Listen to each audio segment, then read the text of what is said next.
going to be a grand slam home run. Swing and drive! Belton right! Welcome to the show! New episode of the Call Up, and we have some catching up to do, Jack. We've got plenty of trades to discuss, prospects changing hands. We're going to break them all down. I'm Aram Layton. He's Jack McMullen. Of course, we got the Juan Soto deal. We want to break down all of the prospects included in that. But there's just been a lot of different deals here and there, Jack, of just prospects kind of changing hands. Might not be the biggest deals in the world, but if you listen to this podcast, you probably care about each and every one of them. So we're going to break them down, talk about, what you can expect from them. And if you're a fan of one of those teams, where he kind of slots in to maybe your top prospect list. And then, of course, off the top, though, we got to talk about the new $100 million man.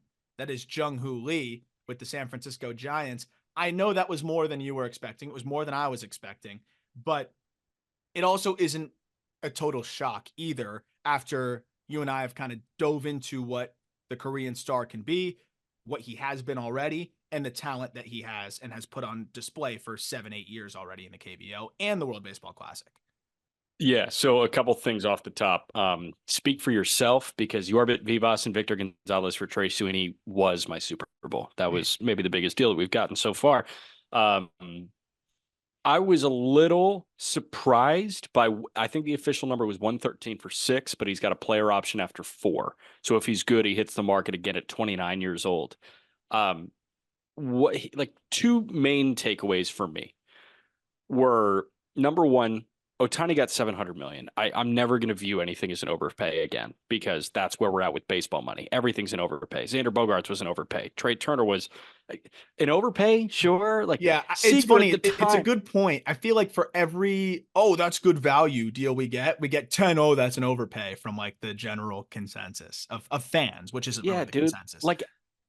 At the time, Bryce Harper was a mind-boggling number at 330, and now we're they got him on a discount, 25 a year for Bryce Harper. Are you kidding me? Every deal is like that. There are only a couple guys, and you have to really not be good for me to look at $30 million and be that's sunk cost. That's brutal. You have to be either Corbin level, or you have to be unavailable like Scherzer, or you have to not provide much value outside of the stick like Xander Bogaerts. Yeah. And even then, you could make the argument that Bogaerts is worth the price point on an AAV basis. Is he going to be worth it when he's 40? No. So I think the contract conversation has just changed for me. Yeah. Because we've gotten to a point in baseball where the $12 million player 5 years ago is now a $20 million player. And we just have to acknowledge that now. And I was refusing to acknowledge it. And I think a bigger part of that too is, and I wish we could do a GM survey and say of each free agent deal, did you think this was more or less or whatever? And then he should have got, and see what all of the GMs say, because it's going to be based on what they were willing to give the player. And that's usually what sets the market, right? Those are the guys that ultimately, or girls, that end up deciding what they're worth and pay them.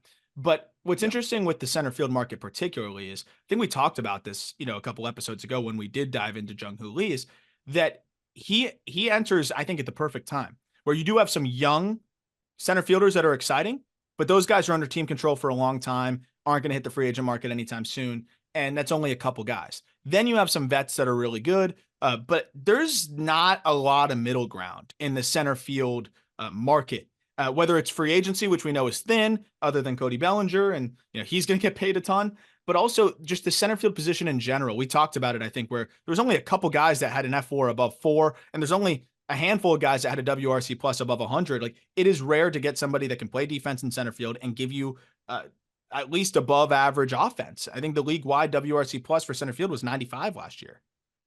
Who are the 3 most valuable center fielders in baseball right now? I'd say Julio Rodriguez, Luis Robert. Do you count Mike Trout? I'm actually going to omit Mike Trout for the meantime, because we know that contract's going nowhere. So it's Julio Rodriguez, Luis Robert. I would throw Michael Harris in there as number 3. I think those are the 3 guys where it's if I had to start from scratch and I had the first pick in center field, those are the 3 that are making my big board. I think Julio is far and away number 1. And then I think it's Luis Robert number 2 and Michael Harris number 3. Michael Harris is locked up for the next 9 years. Julio's locked up for the next 10 years. Luis Robert's locked up for, I think, the next 3. So yeah, like there's going to be a minute before any of those gold standard center fielders hit the market. Yeah. And Nimmo, dude, what did he get? 6 years, 160? What was it? 68.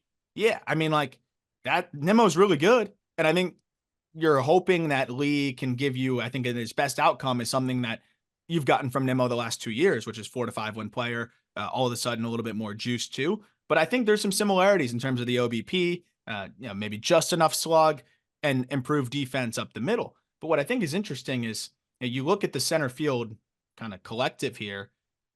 TJ Friedel was sixth in F4 last year of qualified center fielders at 3.4. Brandon Nimmo, gave you a 3.4 last year as well. So actually a little bit down from the number that I thought. But the point being, Jung-Hoo Lee could very easily give you a 3.5 win season. I don't think it happens in the first year. But let's say he gives you a 3.5 F4.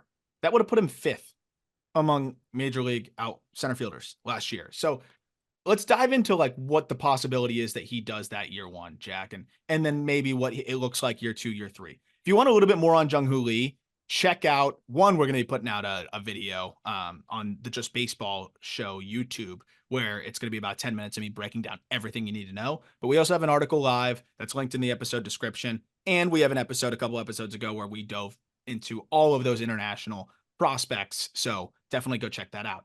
But going back, like kind of referencing what we discussed before on that previous episode about the bat to ball, the speed, the defense, I do think the defense is going to be closer to above average than plus just out of the gate getting reads. There's been some inconsistencies with his jump. He is coming off of an ankle injury. Like there are some things there. So let's say he's a solid defender in center field. It's really going to be how much does the bat contribute right now?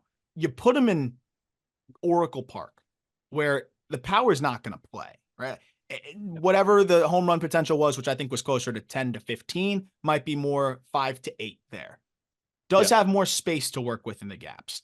We talked about, I've showed you a bunch of video and like we've gone over it together about how he can split the gaps, how he uses the whole field so well, and how he does have sneaky pop to the pull side.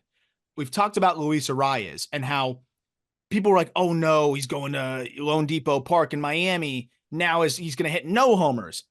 Coincidentally hit the same amount of homers, but even if he hit less homers, the opposite is, oh, he's got way more room to work with, and these guys are elite bat to ball wise. You're giving them more of an area to just spray balls and more space for them to fall between, the 9 fielders that you have out there.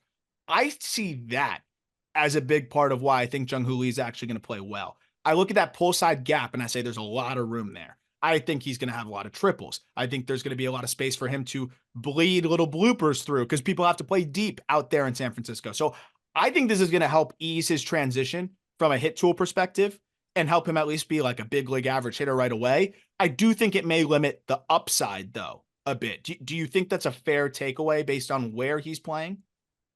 I do, because if he hit 15 homers as opposed to 7 homers, we're looking at those guys in totally different lights in 2023. I think in 2012, we're not doing that. But this version of baseball, homers are not everything, but they're relatively close to everything. But I'm going to ask you now, kind of like a blind resume test. I'm going to give you a number in certain statistical categories, and I want you to tell me if you expect that number to be higher, lower, or pretty on par with that. Okay. Let's start with walk rate. You think he can walk 10% of the time? Yes. Okay. You think he can punch out 10% of the time, or do you think that number is going to be higher? I think right there. Okay. So 10% walk rate, 10% K rate? Yeah. Give or take a percent or two. Yeah. With the doubles, factor in the doubles in San Francisco, you think he can slug 400? Not the first year, but I do think he can slug 400 eventually. I'm going to say no to the first year. Okay. So you think he can slug like 360, 370? I think he can get 380, 390. Okay. You think he can hit 270? Yeah. Okay. Do you think he can hit 300? Not first year. I think there's going to be an adjustment to velocity. You're not seeing that as much. He could handle it. We saw it in the WBC, so maybe the adjustment is not as big, but I think day in, day out, high carry heaters, it's just going to take a little bit of time and probably enough time to where he just won't be able to recover to 300 by the season's end. Yeah. You think he can swipe 20 bags? Depending on the ankle, yes. It hasn't been a focus for his game, but I think they hold runners on a lot better in the KBO. And I think that with the new rules, yes, I do think he can steal 20. He's going to try to squeeze out every drop of value too. Yeah. Okay. So you think it's going to be like a 110 WRC plus? Probably. And it might be a little bit So below that year one. It might be league average across the board with good defense. That's a 2-3 win player. First year, get your feet wet. He's 25. I was going to say, so what we just found is a hybrid of Stephen Kwan's first 2 seasons in Major League Baseball. And I know that you highlighted Kwan in the write-up, but I was literally going through Kwan's That's funny. Fangraphs page, and I was combining the 2 years because Kwan was underwhelming in 2023. He was a 4.5 win player because he had a 126 WRC plus in 2022. He had an 100 flat WRC plus in 2023, and he was a 2.9 win player. And that was in left, right? Like imagine if he was playing center. He is a Gold Glover. He's a Gold Glover in left. So you've got a guy in Lee who is Gold Glove capable in left field. He's going to play center field where he has more chance to accumulate WAR. We're looking at a 3.5 win guy. Yeah. So now I ask you, if Stephen Kwan hit the open market right now, and Kwan is 25 years old, same age as Lee, I think Stephen Kwan's an $100 million player. It's crazy. And like you laugh. I know you're going to say like 60 to 70 over 4 years. But dude, like that's not the market we're in anymore. I think you're making a good point in terms of there's a value, like the cyclical nature of baseball to where we've come back to a circle where these Stephen Kwan types are valuable. And I do think that this is a good, I think his agent's going to be referencing this deal very soon. But so I think there's more to dream on. I ask you, okay, yeah. So I think where I want to know the price of the unknown because there's clearly a $20-ish million bump here with unknown in Jung-Hoo Lee. And that's if we knew everything, he's an $80 million player. But because we don't know as much, we just know that there was success in another league that's probably AA adjacent. There's unknown, so we're calling it a $20 million bump. And I think Kwan could be closer to that if this past year was similar to the 2022. Like if he has the 2024 is somewhere between 2022 and 2023, I think you got a really strong case. I think the price for the unknown, which the unknown, by the way, is about 2 more ticks in the average exit velocity, a couple more ticks in the 90th percentile, which could result in, at least fringe average power relative to Kwan's below average power. We're talking about a difference of maybe 30 power to 40 power or 30 power to 45 power. Like that's what the difference would be there. I think that unknown is it plus center field, just being a more premium position. I think that unknown is worth about $25 million. Yeah. $25-30 million. So it makes sense. I think Kwan's a $70 million player. Like I do think he is. If he takes a step back forward next year, I do. Because the sport is in desperate need of players like that. So many lineups are desperately looking for guys like that. And I always talk about the cyclical nature of things and why I think prospects like Kwan are going to start to become more coveted again because they are a little bit easier to scout. They're easier to ID. It's way harder to ID a guy that, this guy hits the ball really hard and he's going to figure it out in the hit tool department. Knowing who can convert, power into also consistent bat to ball is really damn hard. It's a lot easier to see a guy that's already got the bat to ball down and say, oh, he can grow into some more power. Or if he can't, you could say, oh, but that's going to translate to at least this. So I think that's going to be a part of it that we're going to see a lot more value in the Stephen Kwans of the world. And I think this is a perfect example to your point, though. $100 million for an unproven, contact-oriented player. And I say unproven, it's relative, but unproven for an MLB free agent, definitely. Is there anything unknown about us? Like, could we combine for $5 to $10 million worth of unknown? Not in anything I can think of. What would we combine for? What would we be doing? I think I'm too open of a book. Like, I think if I kept more just introverted, I could be worth about $2 million worth of unknown for they'd be looking at you and saying, oh, that guy could be a really good Fortnite streamer. That guy's mysterious. Yeah. Like, he's got more in the bag. Drop a couple LBs and you look exactly like Nick at 30. Let's talk about some of these trades. So we've got the Verdugo deal. We're going to go chronologically by date. So the Alex Verdugo deal, which is just so funny for so many reasons. You get Verdugo going from Boston to New York. I've got one more update, though. Ooh, one more update. What's that? I've got one more update. I'm sorry. The Yamamoto thing. Oh, yeah. Did you see the Yamamoto news? Apparently, they've got they're doing everything they can to court Yamamoto over there in And LA. by everything, the Dodgers had their meeting with Yamamoto, and Fabian Ardaya of The Athletic said that Mookie Betts, Freddie Freeman, Will Smith, and the newest Dodger, Shohei Ohtani, were in attendance for that. So we talk about Lee getting $100 million. It sounds like there might be 250 going to Yamamoto by way of SoCal. Like, oh my God, man. They're doing some crazy shit over there. I mean, and if that doesn't tell you how good Yamamoto is, like I felt like I was being exaggerative when I was talking about, oh, he could be a top 5 pitcher in the game. And I really think he can be. I've saw Enos Harris was discussing like, oh, he doesn't really have a slider. And that's kind of a concern for me. And, I totally hear, on that. And he's probably looking at, the pitch data and he's probably watching starts and saying, yeah, there's not really a true slider there, but he has it. And we've talked about it. Like it's been there. It's just hasn't been used because doesn't see as many right-handed hitters. And for whatever reason, he didn't really need it. If it ain't broke, don't fix it. I think he's got the pitch though. And I think he's going to throw it more here. So if that's the concern, and Eno is one of the best minds in baseball, like if his biggest concern is something that I think is not actually a huge issue. And I like, if I ever had a chance to talk to him, I'd probably be able to talk him off that ledge.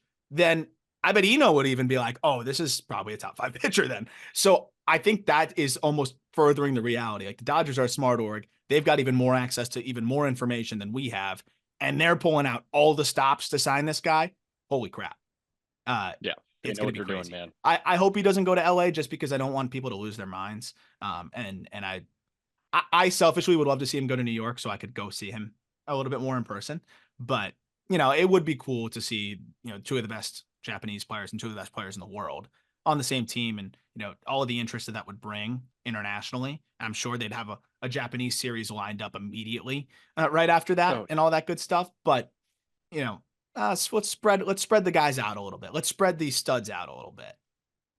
I am fine with him going to LA because I'm fine with people freaking out. And you said it on the Just Baseball show, like you can't buy a championship. And I know that a lot of people's rebuttal was, well, the Rangers just bought one. No, the Rangers bought and developed, and it was a best of both worlds situation. Yeah, I think you buy wins. You buy regular season wins. I don't think you can buy a championship. And that's what I've always kind of like keyed on is like, you can buy those wins. You can't buy the championship, where there's a direct correlation between winning percentage and spending. Obviously, you get better players over 162, cream's going to rise to the top.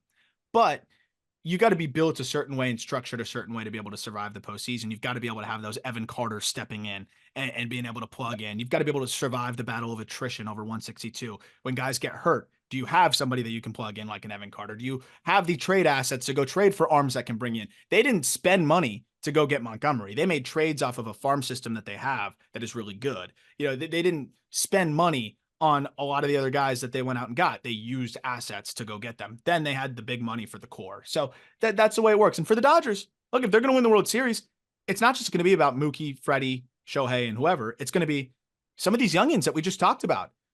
Is it them being converted into an asset? That could be one of it, like Bush or one of these arms. Or as we've heard, in the rumor mill, could it be a Pepiot and other pieces of which we're going to talk about at the end, getting flipped for a Tyler Glasnow? Or is it one of those guys stepping up and having a big part in the rotation or out of the bullpen? Like, it's going to need to be some of these young guys. Outman, homegrown, developed. Like, you're always going to need to develop some guys. Lux, hopefully it all clicks for him and he's healthy. That's a homegrown, developed guy. At the end of the day, you're always going to need to have those guys too. And that's always going to be my case. But homegrown, developed guy from LA that they cashed in early and then sent over to Boston in that Mookie deal is Alex Verdugo. And that's another example, right? Verdugo, really good prospect. They probably looked at him like, he's probably limited and this could be a piece that gets us Mookie. They trade him. He was good for a few years in Boston. It is what it is. I think, it kind of soured on the way out and, it just didn't seem like it was going to happen there. He goes to New York and you rarely see trades between these two teams for obvious reasons. And I think the reason why this trade was okay to happen is that the Yankees, have been trying to get a left-handed hitter for so long in the outfield, and they got a chance to do Andrew Benintendi all over again. So I'm sure that got Brian Cashman real excited. But beyond that, I think they felt like they were parting with a solid pitching prospect here and 2 decent prospects, but guys that would not really keep them up at night. I don't think they're going to lose sleep over giving up Richard Fitz here.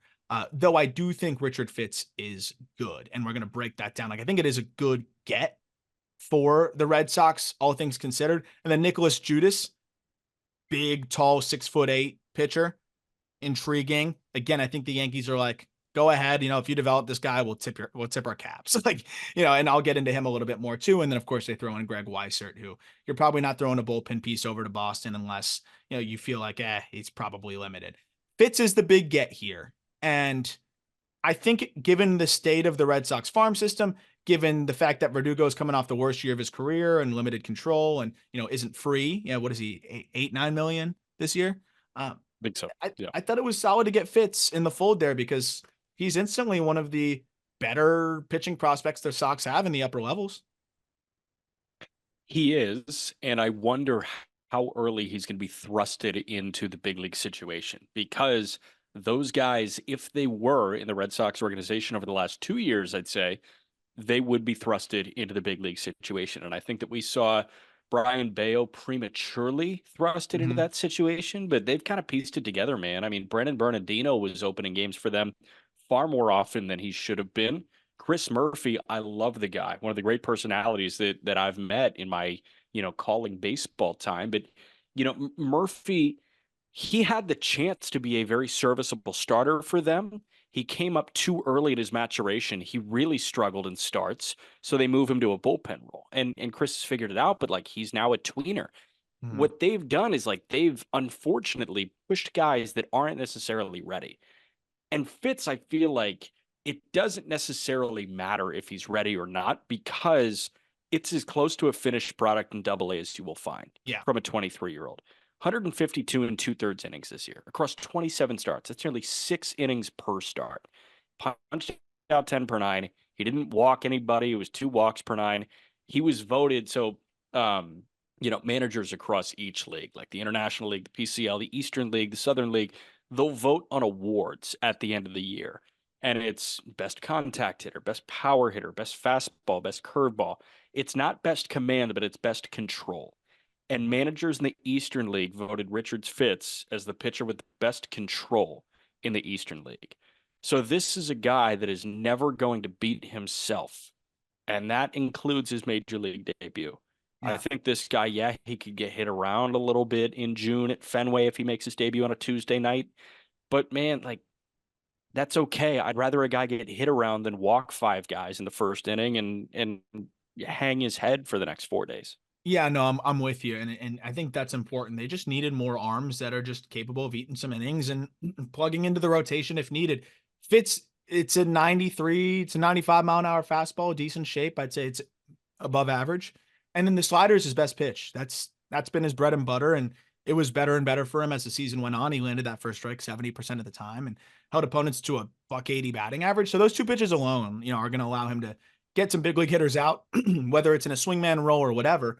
Then he mixes in a changeup and a cutter and a taste-breaking curveball. So he can kind of just mix it up and I think get guys out at the highest level as maybe a spot starter, fringe 5 type. If it all comes together, if the command's really, really good, I mean, he only walked 7% of batters, but in terms of just like the fine command, he made that distinction that it was control, not command. I think he can be a back end of the rotation starter. So if you get that out of 1 year of Verdugo, that's great. I think it's most likely that he's a, long relief guy. And if you spot start him, he doesn't implode. I think that's also important too. So a decent get there for the Red Sox, all things considered. And, I don't think the value for Verdugo has really ever been lower. So nice to get him there. And then Nicholas Judas, he's 22. He's 6'8". So this is a project. And you know what? When you're not going to get a huge return value wise, you can either get big league depth or you can get a project, the lower levels, and see what happens. And that's the route that the Red Sox go here. They get a kid that was, older for the college class, obviously was just drafted. We haven't seen him pitch professionally yet, but did show pretty well on the Cape, enough to get drafted. It's low 90s with the fastball, but good extension. Seems to get on hitters pretty quickly. And then he's trying to figure out the secondaries. It's a work in progress. He's a project, but he's 6'8", 225. And we'll see. He's 22. Like, I prefer my projects 19. I agree. 22. But, beggars can't be choosers. I do think that they did a nice job getting both of those things. You mentioned they could have gone a couple of avenues, and they either get, big league depth or they get a project, and they got both in Weissert and Judas. Yep. And I think that those guys probably had identical value because Weissert has been up. He's struggled, but you've seen what that sweeping slider can do. Ridiculous, but you need a fastball to kind of work off that thing, and you need to be able to land that thing for a strike. And then Judas is a good example of, hey, it may not pan out. We're not losing sleep if it doesn't pan out, but if it does, it's, hey, remember when this guy was part of the Verdugo deal? Yeah, exactly. No, so overall, I think a good return for the Red Sox, all things considered, and for the Yankees, not going to lose sleep over it. But those could be arms that they ended up needing to use because they traded some really intriguing arms also at the upper level. So we'll talk about that in a second. Real quick before we get to the Soto/Grisham trade, I just want to briefly hit on Justin Slayton and Ryan Ammons. I think it's Ammons. That was a Rule 5 swap. So basically teams that are drafting later in the Rule 5 and are worried that someone's going to get taken, they'll make an agreement with the team and say, hey, if you take this guy for us, we'll give you any of these prospects, or who are you interested in of our system? And then they work it out.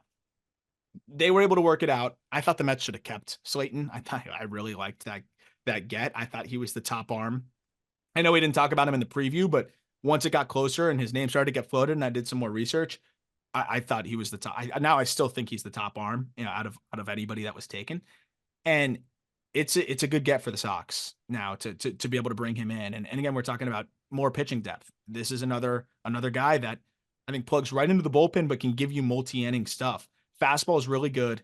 He's got 3 pitches that had a chase rate above 25%, 2 pitches in the cutter and slider that had a chase rate flirting with 40%, swinging strike rate of 18% on the cutter and 20% on the slider. The fastball shape is great. And he gets good extension. It's 19 inches of vert, and he's 6'4". It's just effortless. I think this is a really good arm to get.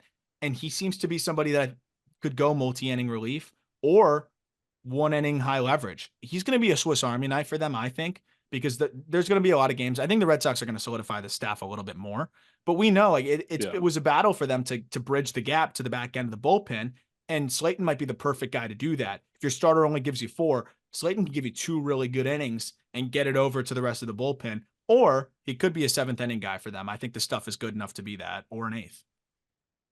I like the 7th inning mold. And I think, it's great that every team has a good closer. It's awesome if you have a setup guy. But if every team had a Kelvin Herrera, or at his best, like a Genesis Cabrera that just comes out throwing fireballs, and that shortens the starters game from 7 to 6, you're in a really good spot as a team. And I think Slayton kind of fits that bill exactly. Because if I'm not mistaken, in 1-inning spurts, he was up to 99, right? Yeah, no, and it's good shape. He's blowing it by guys, overpowering them. Okay, so 99 with a good slider and that cutter to follow. Dude, that's 7th inning if I've ever heard it. It can be 8th. It can absolutely be 8th. But, if the Red Sox can find that elite closer and then have Slayton as the 7th or 8th guy, setup 1 or setup 2, I'm totally in on that. Yeah. Going the other way as well in that deal, Ryan Ammons. Clemson reliever for 4 years, hasn't thrown a pitch in pro ball yet. Yeah, 13th round pick. I think it's just kind of a flyer there. That's why I was surprised that they did it, but free lower level prospect. They didn't have room on the 40. They wanted to make that pick for the Red Sox. I think the Red Sox also kicked in the cash, so it was literally just a free prospect. They basically traded their Rule 5 pick for a 13th round pick in this past year's draft. So interesting swap there. Yeah. Let's get to a far more interesting swap, which is Soto and Grisham for Michael King, Kyle Higashioka, and then, of course, where we like to dive into a little bit deeper, Drew Thorpe, Johnny Brito, Randy Vasquez. We'll start with Drew Thorpe, who is our number 78 prospect in baseball, and one of my favorite pitching prospects to watch because it's so simple. It's consistent. There's just a rhythm to him. He pounds the strike zone, and pretty much every single pitch that he threw last year in terms of his fastball, changeup, curve, slider, cutter, they all produced negative run values based on basically just the way that he was able to limit production and keep hitters off base and keep runners off base. 34% strikeout rate, 7% walk rate across each level.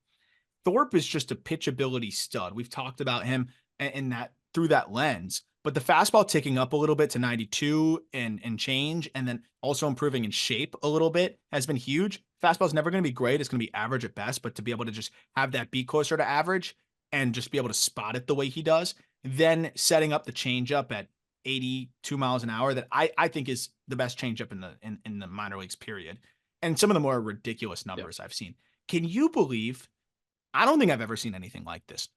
In zone contact rate against his changeup, just for reference, MLB average in zone contact rate across every pitch is 80%, right? In zone contact rate for minor league hitters against Drew Thorpe last year was 38%. Are you serious? And that's with a 33% chase, with a 33% swinging strike rate. So that means 33% of the swings you're taking are strikes. Like, that is insane. Absolutely insane. That's got to be the most dominant pitch in the minor leagues last year, I think. And then he mixes in a curveball that was effective for him, 25% swinging strike rate, slider that was effective for him, 20% swinging strike rate. This guy's got an arsenal, man. It's not just the changeup. He's not Gavin Stone. He's better. He's I think everything that we were hoping Gavin Stone would be. And he's durable as shit. Like he averaged over 6 innings a start. He threw 139 a third innings in 23 starts. What I will say about that changeup is that needs to be a perfect storm of characteristics with that pitch to warrant that much in zone whiff. And the characteristics are movement. Like it can't just be a change of pace taste breaker, and it can't just drop a little bit. Like that thing has to move horizontally, and Thorpe's does move horizontally. It also needs to have some serious separation from your fastball. Like I think now more than ever before, we're seeing mid 90s fastballs and high 80s changeups in the same arsenal. And that doesn't work. Like you need 10 to 12 miles an hour worth of separation if you want if you want it to be a on your whiff pitch, changeup. if you want it to be a ground ball pitch, that can work, like a Sandy Yeah, type. it's fine. But you got to be But more like fine. if you want to get strikeouts with your changeup, it needs to Mhm. be 82 if you're throwing 95. And Thorpe's is 82 miles an hour. Yeah. And it moves horizontally. And it looks exactly like his fastball. And that's the other ingredient, right? Is like, does it look exactly like his fastball until it's too late? It does, because it his arm speed, his release point, and also just the way it carries. For whatever reason, he's just got this God-given ability to throw a ball that looks like a fastball up until the last 15 feet. And when people say Bugs Bunny changeup, it gets thrown around way too much now. But his really is that, where it's that, that clip that you've seen where he throws the ball and it goes into slow motion, and those big dudes with the stick swing and miss in a row. Like that's what the pitch does. It really almost slows in midair and just dips. So that's what makes it so special. But I think the big thing is no one really expected the curveball and the slider to develop the way that it has. And maybe some of it's because of the deception and the way he's an elite tunneler. Like, I think this guy has really worked hard. And the Yankees, you got to give him credit. They develop arms. They've continued to do so. You see the sweepers across, all of their pitching prospects that have, really ended up being good for them. I know they haven't developed a lot of arms into like consistent big league studs, but they have taken a lot of prospects in the 3rd, 4th, 5th, 6th round and upgraded them, turned them into better prospects, and packaged them elsewhere, or have used them in certain spots. So I think this is just another example of that success, and they've really helped get the most out of Thorpe. And I think he should be big league ready by the middle of this season for the Padres. Could be ready even sooner than that, depending on how aggressive they want to be. Yeah. Last thing on Thorpe, this guy started, I want to say 17 of his 23 games, maybe 18 of his 23 in high A. He goes to Double A Somerset, 30 and a third. Opponents hit a $144 against him. The whip at .66, 44 punch outs, 5 walks. He got way better in Double A, not just slightly better. Way better. And that's the cool thing about it too, is that it just seems like he just continued to learn and develop and just become more of this guy that we've seen over the last couple weeks, just growing into that role and growing into that pitcher. So we'll go into Johnny Brito and Randy Vasquez here. And these are two guys that, they're obviously not the headliners, but it is good pitching depth for these Padres who I think are going to go make some other moves too. These could be guys that get repackaged. This could make them more comfortable to trade some of their other arms that we've discussed, And also, by the way, that double A rotation or triple A rotation could be insane for the Padres this coming year with some of the other arms that they have. We'll get to that in a second, but we'll start with Brito. It's sinker, change, pitch to contact. He didn't really get enough ground balls for a guy that is sinker change. And you just alluded to it, how we don't love the sinker change unless you're a ground ball guy. Sinker's at 96. That's what it averaged last year. Changeup's at 89. And, both of those have been his best pitches. Those are the two pitches that he lands for a strike 70% of the time. But a ground ball rate of just 46% across the entire arsenal is not what you want to see from a sinker change guy. He does mix in a four-seamer that was not good for him. I think he should just kind of phase that out. And then the slider and the curve and the cutter just weren't really good for him. So his sinker and changeup are his two best pitches, and they kind of have the same action to it. I think that he can be a spot start kind of bulk inning eater type of guy. I don't really know what it looks like for Johnny Brito because he's going to be 26. And again, it's fastball changeup. The slider's fringy. How is this guy going to get outs is kind of my question, other than trying to get more ground balls. I don't know. I think he does have to lean back into the ground ball thing because in 2022, this guy was actually one of the better pitchers in AAA because he was getting ground balls at will. Like the ground ball rate, if I'm not mistaken, was north of 50% for him in Scranton in 2022.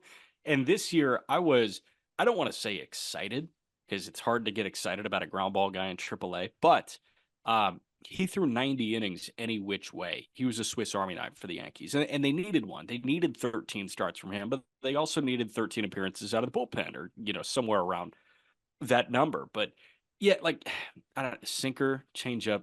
I wish the curveball was better, but the curveball got hammered. Yeah. Like, he just needs a breaking pitch in some form or fashion. But, if he's your long man when a game gets out of hand, I'm not too beat up about that. I think Vasquez is actually the more intriguing one. He threw well in the big leagues too, out of the bullpen. So I think it just looks like he's kind of a long man and like reliever type because at least his stuff will tick up a little bit more. And I do want to correct the four-seamer wasn't good for him over the course of the year. But if you look at the last 10 appearances, it was closer to 96, 97, a little bit harder. And he had a little bit better of a feel for it. All of a sudden in those last 10 appearances, that four-seamer was pretty effective, actually. He would sneak it in around 18% of the time and buzz it up at the top of the zone and actually picked up a lot of strikeouts on that, relatively speaking, because it was getting crushed before. So I think he learned the nuance of being able to change the eye level there. So it's sinker hard, change up, softer down, and then buzz that four-seamer up. I think that helps kind of negate some of the lack of breaking ball that you want to see. So he could kind of be that out of the bullpen and multi-inning relief, but you're not going to be able to be sinker, change up, four seam, and turn a lineup over and keep going. So I think he's kind of viewed as that bridge guy, and that's fine because again, he's a complimentary piece here. And Michael King, of course, is the headliner here, who I think is one of the most underrated starting pitchers in the sport, which we've talked about on the baseball show. But Randy Vasquez has better overall stuff and is more of a classic Yankees pitching prospect in the respect that he's got that sweeper. He's got that, like he's a shorter, loose, free arm, let it rip, maybe not as consistent with the command because of that, but he has more stuff potential. I think Brito's safer by a fair margin just because he's going to be able to go into the big leagues and at least has a role carved out. I'm still trying to figure out where I see Vasquez because he is four-seamer, sinker as well. But then again, the sweeper or the curveball that kind of is a sweepy curveball is his best pitch, but he struggled to command it last year, landed for a strike just 57% of the time. So if I'm not mistaken, this guy was at a 6-pitch mix that he didn't go to any offering more than 26% of the time in his 37-2 big league innings. And, like I'm just ripping this from Savant. So I know that if you guys are following along on Baseball Savant, like you're seeing exactly what I'm seeing, but I don't know if you're looking at, different type of data, but I've got a 6-pitch mix. He was going to every pitch between like 12 and 26% of the time. But if you combine four seam and sinker usage, it's 50% fastball usage. And okay, that's fine. 50% is a fine number, but you got to be 96 if you're doing that. So Yeah. he could go one of two ways, like you're, talking about, because we don't know what the role is yet. He could either be a sits pitch mix guy and get through 5 innings, or he could scrap the pitches that aren't that good and then he turns into a 3 or 4 inning guy. Yeah. Yeah. I think that's what makes the most sense. Kind of that opener type or that middle reliever. So I might like Burrito's safety a little bit more. And Vasquez may have a little bit more potential with the breaking ball. So you see what you got there. Regardless, these are two arms that I think are going to plug in. If you have an emergency, they can open for you, go 3 innings, or be that middle relief for you that can clean up when your starter doesn't go very far and try to keep you in the ball game. And might I just say, if the Yankees don't do any addition in the next month or so to their starting rotation, when June rolls around, a lot of Yankee fans are going to be saying, damn, I wish we had Johnny Brito to fall back on. I wish we had Vasquez to fall back on. King and Brito and Vasquez and Thorpe just kind of felt like the Yankees emptying their reserves. To go and get Juan Soto, yes, but where's the pitching depth? Yeah, I'm okay with parting with Vasquez. It's the Vasquez and Brito in addition to Thorpe, in addition to King. Like you do definitely, and then addition to Fitz, just going to your division rival right before. But I think that was the price that they were willing to pay to be able to retain a Chase Hampton and a Will Warren. Chase Hampton and Will Warren are two guys that I think are closer to Drew Thorpe than they are closer to Brito and Vasquez, right? So I think they wanted to keep those two guys, and they felt, hey, those guys are depth first too, and have at least number 4, maybe even number 3 upside in the case of Hampton. So that part is I think why they were willing to give up a little bit more in terms of the total bodies and preserve their highest upside guys in Hampton and Will Warren. All right, so let's talk about the Bendix swap, and that's because it's another Rays Marlins deal. I would love to see a breakdown of what percentage of the Marlins trades that have been made over the last 2 to 3 years have been trades with the Rays. And now it's going to be even funnier because we've got Peter Bendix now in Miami, and there's so many guys that he wants from, I guess, his old ball club and who he can pluck. And he probably knows who they undervalue or who they just aren't as high on. And here's a perfect example. Miami got Vidal Brujan and Calvin Fauché, and Tampa Bay in return gets Eric Lara, Andrew Lindsay, and Jake Mangum, who is the player to be named later. Lara is another one of those lower level guys with intrigue. We'll get into him in a second. Vidal Brujan's a prospect that if you've been listening, not a prospect anymore, but if you've been listening since the Locked On MLB prospect days, that was a guy that I have just never really enjoyed. I don't know. I never saw it with him. I never really did. And now it's, you don't have the stats in front of you, do you? No, but I know that they're not good. I've never really understood it. And I know the Marlins need shortstop depth, but I don't even think he's that good of a defensive shortstop. I know they need center field depth a little bit too, so I guess he can plug in there. He's going to be a utility guy for them, but how many John Birdies do you need? Fauché is actually an interesting reliever. I know he didn't do great in the big leagues, but the stuff is nasty. And if it can come together, again, this is kind of the Marlins like to go after those relievers, and I think with Mel Stoudemire, they can kind of get something out of him and make him a solid relief piece for them. But I think if you're the Rays, you got to feel good again, because the way this ends up working is it's similar to the Xavier Edwards deal, where again, the Marlins, they get a guy that may end up having a role for them, but is extremely limited ceiling wise. And then the Rays pluck some of the lower level Marlins that are really intriguing. I mean, they got Santiago Suarez, who's an electric right-hander who I think could be really good, very far off, but they get him in that Edwards deal. And I mean, you have a lot to dream on there. Lara, there's something to dream on. Lindsay, there's something to dream on. Mangum's emergency outfield depth. But let's talk about, do you want to talk about Brujan at all, or do you want to just get into Lara and Lindsay? No, I just want a quick question for you when it comes to Vidal Brujan, because you don't have his stats up. 272 major league plate appearances. What do you think his slugging percentage is? 220. 221. Oh my gosh. No way. Bingo. Nice. Yeah, 221. Not nice for Vidal Brujan, but nice for you. Now Eric Lara. So Lara right now is kind of a guy that's not going to slug a ton. But watching some video just from the DSL left-handed hitting shortstop who's 6'2", 160, 17 years old and a pretty sweet swing. Like, I think that's a guy you want to hold on to. The Rays obviously ID'd him as, hey, there's some intrigue here. I know he was born in 2006, so it's going to take a while, but that there's something to like there. And with the Marlins, position player wise, you got to dig deep to find something of intrigue, find a player of intrigue. And I think for what the Rays are getting here, I think there's a lot of upside relative to what they gave up. So Lara, far off, put up some really good numbers though in the DSL. I usually take those with a grain of salt, but it is an advanced swing from the left side. If he fills out, could tap into power that's well below average right now, but the field of hit's good.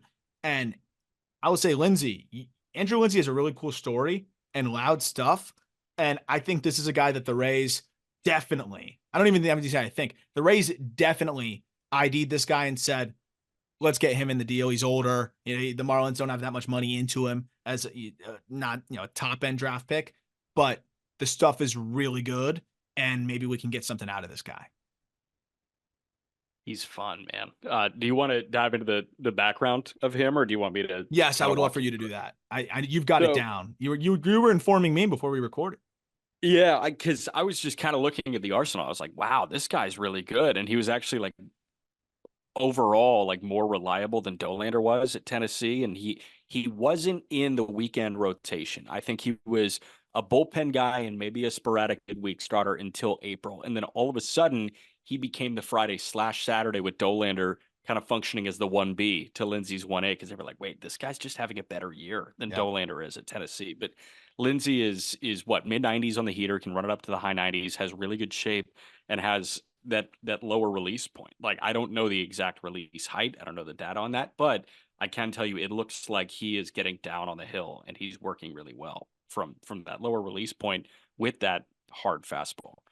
But the backstory, rural Tennessee, this cat's from, he goes to Walters State Community College in Tennessee for 2 years. So he's a 2-year JUCO pitcher. Then he transfers to Charlotte, and he was fine.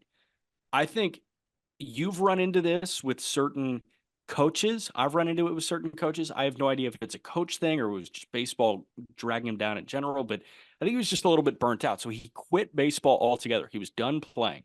And then after that year at Charlotte, he did not play the 2022 season. After that year where he didn't play, he was coaching Little League, and he was like, wait, I love this shit. So he started throwing in the Appy League, if I'm not mistaken. He was like, wait, I love this shit. And then he ended up committing to Tennessee, and he has that great 2023 season in Tennessee. So this guy like actually quit baseball for a year, didn't throw in college in 2022, and then comes back in 23 and is in the weekend rotation for the Tennessee Volunteers and makes over $300,000 in signing bonus. Yeah. And I think is going to be a big league reliever at the very least. You mentioned the release point, Jack. 4.8. Yeah. MLB average is 5.9. This guy's 6'3". So he throws, and I always talk about how sinkers are generally better from, a higher release point, because it accentuates the tumble or like the sink. But if you have a low release sinker from like this kind of low 3/4 and you get this kind of pronation, you get this ridiculous movement and this crazy dive that is just outlier, unique, right? And you just want to give hitters a look that they don't have or that they don't normally get. And if you do that, you're going to make them uncomfortable. If you make them uncomfortable, you're going to get outs. That's what he does. He's getting 17, 18 inches of horizontal from a 4.8 release point, and it's just darting. And his best pitch is this sweepy slider that goes the exact opposite direction. So I don't think he's going to be able to go like turn lineups over, because I think it's going to be a more difficult arsenal to execute against lefties, and especially if they're laying off the slider. How else do you get guys out? But there's a reason why he ran a 63% ground ball rate last year. And there's a reason why I think the Rays targeted this guy. He's going to be a nasty reliever. I really think that. So good piece. And I think they're going to fast track him. I think he'll be up pretty quick at already 24 years old. And I mean, that slider is gross. Lindsay's a fun arm. It's just a classic Rays weird release. They always go for those outlier releases. And there's a reason why. I mean, some intern's job is probably not even intern, but somebody in that front office is a young guy or girl's job is probably to find these weirdos when it's a low budget trade and identify them. Lindsay's a weirdo in the best way.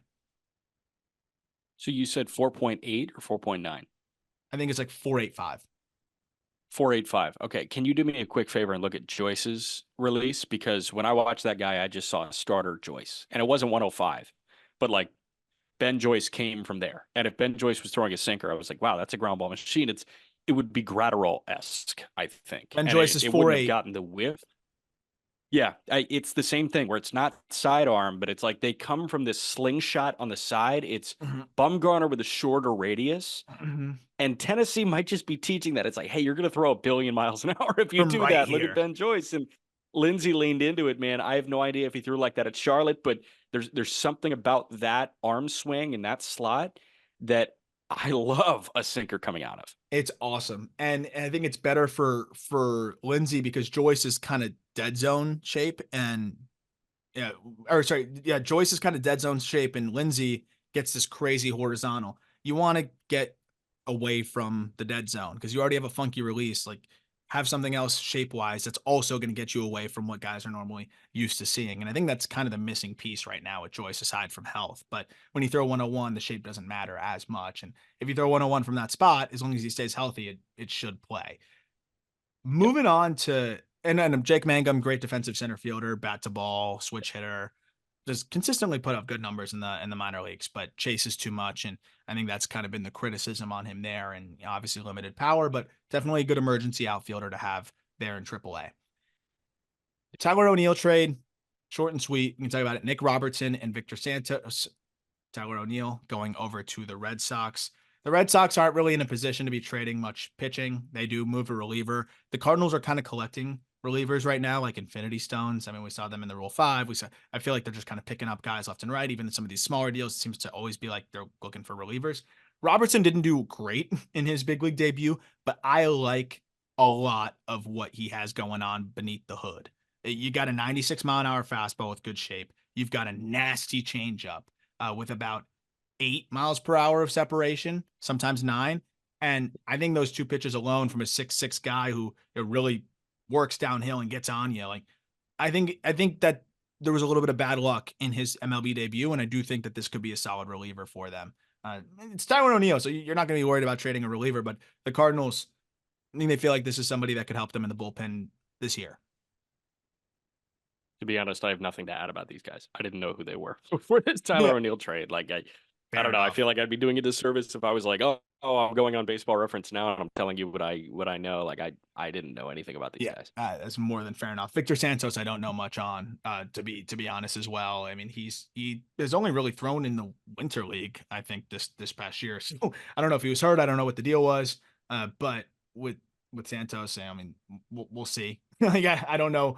I don't know what you really get from him other than kind of just an emergency depth arm, good changeup as well. Now we'll see. We'll see what they got there. But again, it's kind of a big league reliever and a flyer. It's crazy that that's where Tyler O'Neill's value is at now, but that is where it's at. The 40-man swap we talked briefly about, so we don't need to get too deep into it. I'll kind of just kick it over to you because I feel like I spoke mostly about it on that Dodgers top prospect episode, but we might have some people that stumbled upon this episode to catch up on some of the other deals and wanted to hear our thoughts. I think the consensus is that Vivas is the better prospect if you like surveyed prospect analysts around the world or whatever. I personally think Trey Sweeney is a more valuable asset because I think there's more ways that he can impact the game. He can stay on the left side of the infield. There's more power to dream on. The hit tool's not bad. I think it's at least average. The approach is solid. Vivas is a plus hitter, but not a lot of juice, well below average juice, limited to second base, not the fleetest of foot. This was an opportunity for the Dodgers to open up a 40-man spot, and I think the Yankees see Vivas as someone that's better than Sweeney because obviously Yankees have the leverage here, considering that they had to unload 2 40-man spots with the Dodgers and Victor Gonzalez, big league reliever. So technically that'd be kind of offsetting that. But I felt like the Yankees had the leverage, and I feel like the Dodgers felt like they kind of pulled a fast one and may have got the better prospect here in Trey Sweeney, who I do think is just kind of a victim of prospect fatigue as a first round pick and all that good stuff and nothing showing crazy. I just don't know how people could have Vivas ahead of him because I just feel like Sweeney is a much more complete baseball player. Well, and Sweeney's a shortstop, and Vivas isn't a shortstop. That's kind of where I stand on this. So obviously, the prospect the prospect appeal is going to be greater with Sweeney, the shortstop, as opposed to Vivas, the second baseman. There's also like way more to dream on with Sweeney, which in turn makes him a better prospect. But in terms of better role player, like Vivas is the better role player, but Sweeney can turn into an everyday player. I don't know if Vivas is an everyday player. And it's funny, like 2021, all I heard about in the Dodger organization was Vivas and Leonard, Vivas and Leonard. Like it's those two. They are the future middle infield of the LA Dodgers. And now Leonard's in Detroit, and I think he's going to carve out a role in Detroit in 2024. I do believe that as a bench bat, as utility guy. And I think Vivas is a great security blanket if Glaber gets hurt. Or if, they want to DH Glaber a little bit when Stanton gets hurt. Notice when, not if. But I think it's going to be mutually beneficial here because the Dodgers needed space to add Shohei freaking Ohtani to their 40-man roster. They also needed space to add Joe Kelly to their 40-man roster. And they got rid of a guy where they have plenty of backup. And that's, second base. He's not going to be able to fill in at shortstop. Like, there's a reason you didn't see Vivas this past year. And you saw Miguel Rojas. Like, they would have shoved him up if they felt like he could hold it down at shortstop, but he couldn't. No doubt. I will say, like, there is something super safe about an 11% walk rate and a 10% K rate. That's like, the thing. Much every year. You almost guaranteed to have a bench piece here. And Sweeney could come up to the big leagues. Like, he can't hit lefties really at all. So he's already looking at a bulk platoon rolling. If he struggles against some better stuff, like, that's where it gets a little tough. Whereas with Vivas, he's going to put bat on ball. At least he can give you some decent defense at second base and just be this, like, I don't know, this bench piece that is contact oriented. He does have some sneaky pop, at least to the pull side. The average exit velocity is well below average, but he does have some sneaky pull side power, and all of his home runs, he hit 13 last year, were to the pull side. So I know that the conversation about the short porch for every lefty we talk about is a little tired as they go to the Yankees, but this is one guy who could squeeze out a little bit more pop because of that. And if you look at the spray charts, he had a lot of flyouts that, technically would have snuck out at Yankee Stadium. So it is worth noting. He could just be a good fit there. Give us expected homers by ballpark. Expected homers were probably higher by ballpark if you put him over in Yankee Stadium. I'm looking at several fly balls that were outs that would have been gone there. So that part helps. He did have some bad batted ball luck at a 284 BABIP, but I think part of that, is because he doesn't hit the ball hard at all. So it's an interesting mold, but at the end of the day, like, I don't think either team is going to be really pissed either way. And I think the Dodgers really did need some legitimate, to your point, shortstop depth, someone that could, in emergency, be able to plug in and hold it down, because they don't really have that much of that in the system, believe it or not. Last but not least, we'll wrap up with Glasnow, the rumored Glasnow Margot for Pepio, DeLuca, and whatever deal. I feel like there has to be some more pieces to that, but maybe not. Margot is really a salary dump. So yes, because he's owed what, 9 million, 10.5 million, something like that. He signed that weird extension, man. Yeah. Which the Rays, who notoriously don't give out money, give pretty decent chunk of money to Margot. I think that's kind of just a dump, because we'll start with DeLuca. Like, we just talked about him. He's top 15 prospect in the Dodger system. I think number 15 or 13. I mean, where we had him. DeLuca, I think if you gave him 93 games, he puts up a better slash line than what Manuel Margot did last year, with probably just as good defense. I know Margot used to be that savant out there, but he's been banged up. He just isn't the same defender. He's fine. But I think if you put DeLuca out there for 93 games, I think he gives you something close to, if not better, than Manuel Margot. They're good at maximizing the tooled out guys, man. Like, and we talked about this with DeLuca on the last episode. He is a subdued outman where he's got the speed, he's got some power. Like, and by power, we don't mean he's popping 114s, 115s, but he's hitting homers. And that's the conversation that we had with DeLuca. Like, he figures out ways to put the ball over the fence. And I do think that there are enough tools here to turn into a guy that can be labeled as toolsy. And I'm thinking about the last outfielder that the Rays traded for that was quote unquote toolsy. And that guy has turned into a platinum glove caliber center fielder. And they're realizing a bit more than a 30% K rate. And that's Jose Siri. Like, he's not Siri. He's not as gifted as Siri. But if they see somebody that we consider tooled out, chances are they think they can provide some seasoning to make him a somewhat well-rounded ball player. Yeah. And I think that that's ultimately kind of the goal, right? And it's interesting because I feel like it's just a perfect spot.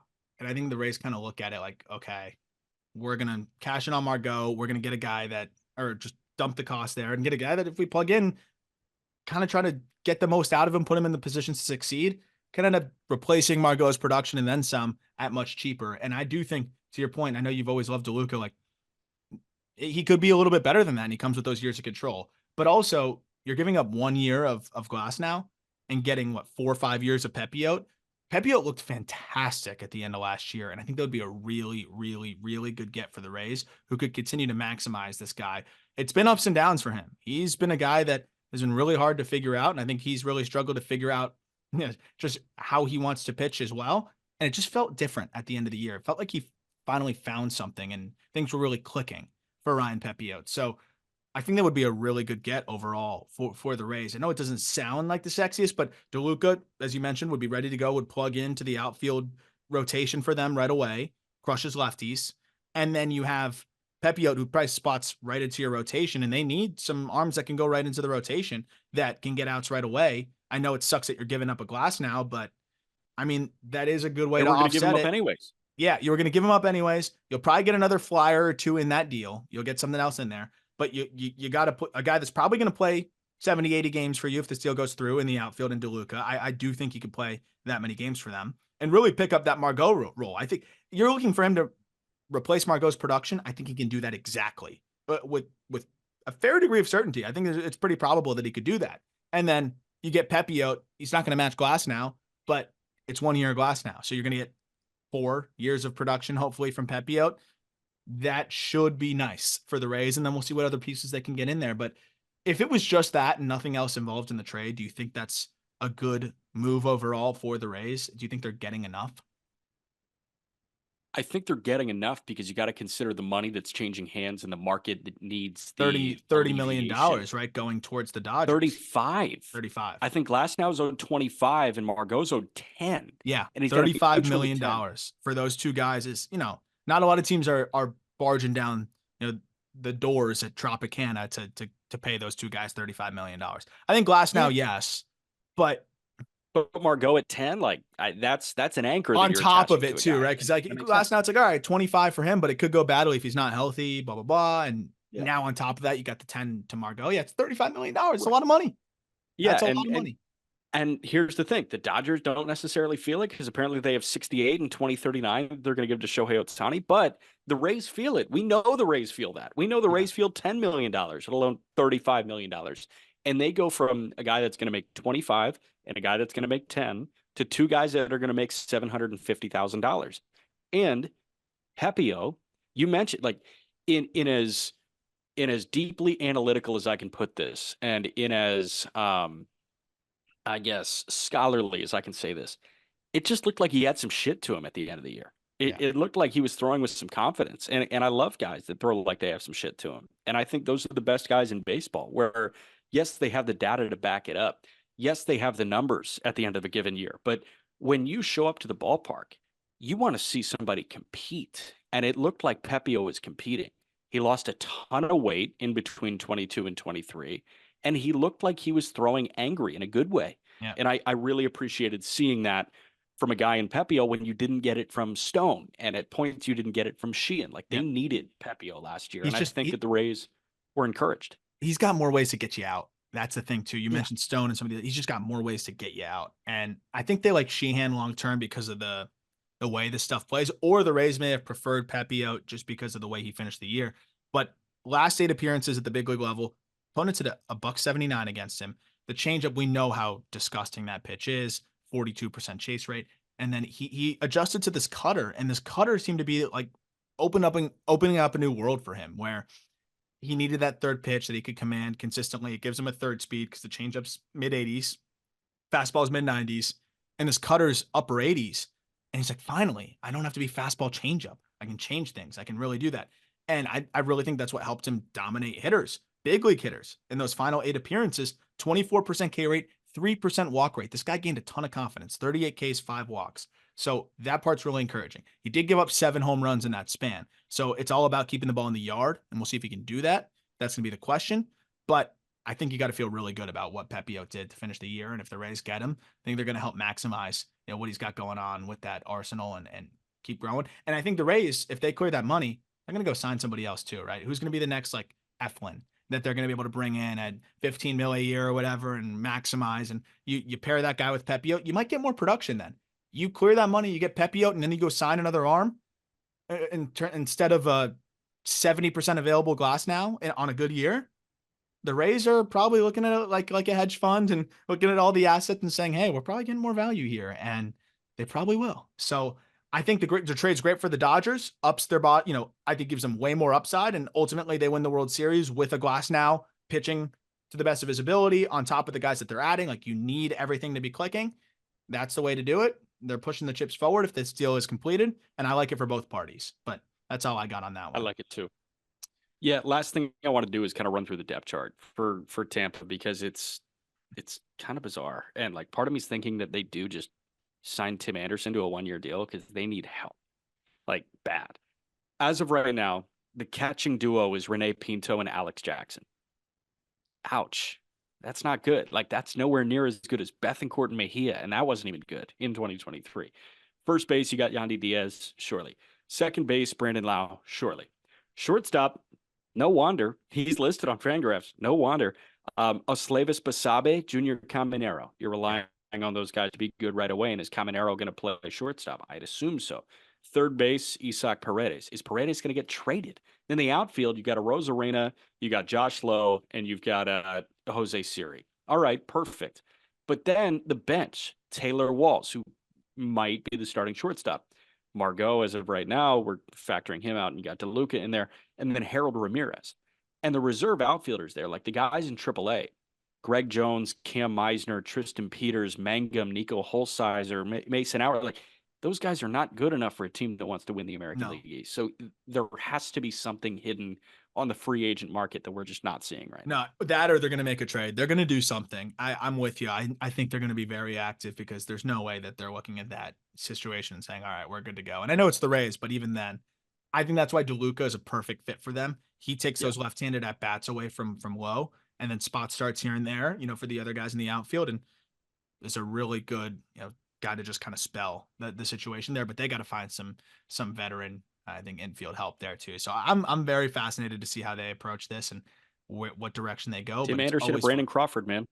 Oh God. Tim Anderson and Brandon Crawford. I could see TA. I really could. That could make a lot of sense on a bounce back. But I'm sure they're very eagerly awaiting that investigation and everything to kind of get figured out, because it puts them in such, and I know there's much more important things and people affected, in terms of their lives, but it does put them in such a tough spot.